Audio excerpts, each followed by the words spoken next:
You keep calling yourself lazy because that word is easier to carry than the truth underneath it. Somewhere along the way, you stop believing your own promises.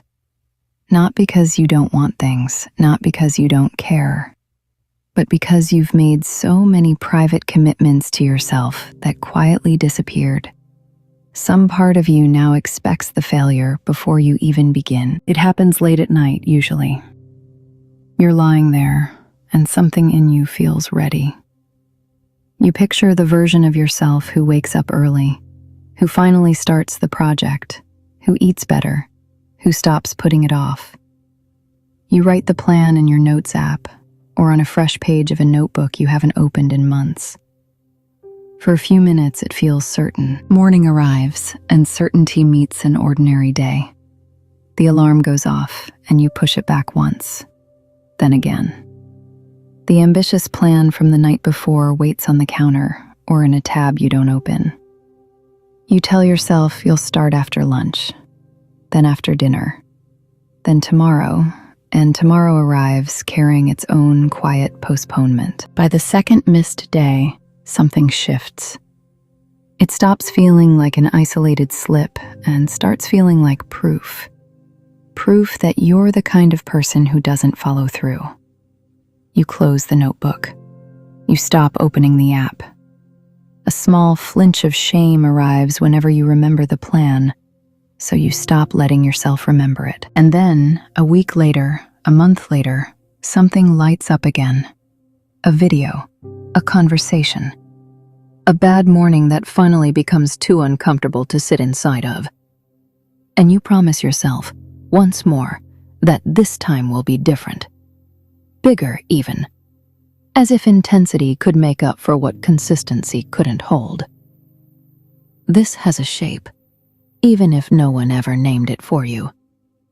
Call it the broken promise loop. Motivation arrives. You commit to something ambitious. You miss a day or two. You read the miss as a character flaw instead of information about the plan.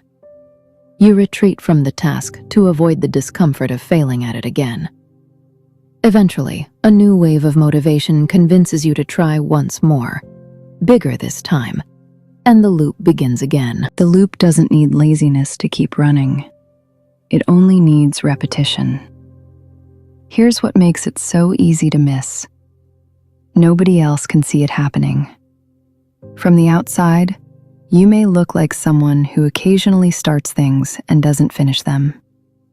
But from the inside, you're keeping a private ledger. Every broken promise gets logged somewhere you rarely examine directly, and that ledger carries a cost. Call it self-trust debt.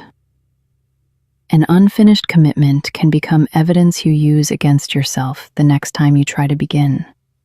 Starting feels heavier. You wait for the right mood, the right morning, the right amount of certainty before you'll let yourself try. You may not be stalling because you're incapable. You may be delaying the attempt because delaying it also delays the possibility of disappointing yourself again. This may also be why the promises keep getting bigger instead of smaller.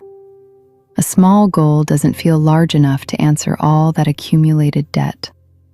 So you reach for something dramatic, a full life overhaul, an early wake-up call, a rule book with no room for a difficult day, hoping the size of the promise will finally prove you're serious. But a more dramatic promise does not create more trust.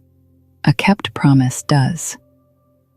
Here's the part most people never get told, because it doesn't sound impressive enough to repeat. Confidence is not the beginning. Evidence is.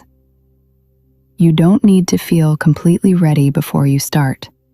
You need to start small enough that readiness is no longer the price of entry. Each time you complete something you said you would do, no matter how minor, you create a new piece of evidence. Not dramatic evidence, reliable evidence. And repeated evidence gives you a reason to believe your next promise might hold. So here is your first proof practice. You're going to collect 7 kept promises. Choose one action, just one. It must take 5 minutes or less. It must be specific enough that there is no argument about whether you did it. And it must connect to something you genuinely care about, not something you think you are supposed to care about. That might mean writing one sentence of something you've been avoiding, opening the document and working for 3 minutes, walking for 5 minutes, putting away 5 items, reading 1 page, preparing one thing that is good for you, or clearing one small administrative task that has been following you for weeks. The action matters, but the size matters too. It has to be small enough to survive a difficult day. Now give that action a cue. Decide when it happens. After I pour my morning coffee, I will write 1 sentence. After I brush my teeth, I will put away 5 items. When I close my laptop for work, I will walk for 5 minutes. Do not leave the action floating somewhere inside tomorrow. Attach it to a moment you can recognize. And here is the rule that makes this different from the plans you made before. Keep the official promise the same size until you collect 7 completed marks. Not only on difficult days, on the good days too. You can do more if you genuinely want to, but extra effort does not make today's promise more valuable. The promise you are measuring stays exactly as small as you set it. The goal is not to impress yourself for one day. The goal is to become believable to yourself again. And because the old pattern collapsed at the first missed day, you need a plan for that moment too. Say this now. If I miss one day, then I will return at the next available opportunity. I will continue from where I stopped until I collect all 7 marks. I will not erase the evidence I already earned, and I will not use one miss to judge the entire attempt. A missed day is not the end of the practice. Returning is part of the practice. Don't restart. Return. Before you leave this video, decide what your promise is. Say it in your head, or better, write it somewhere you will actually see it. A sticky note, your lock screen, the first page of a notebook. Make it small enough that it almost feels too easy to count. Then count it.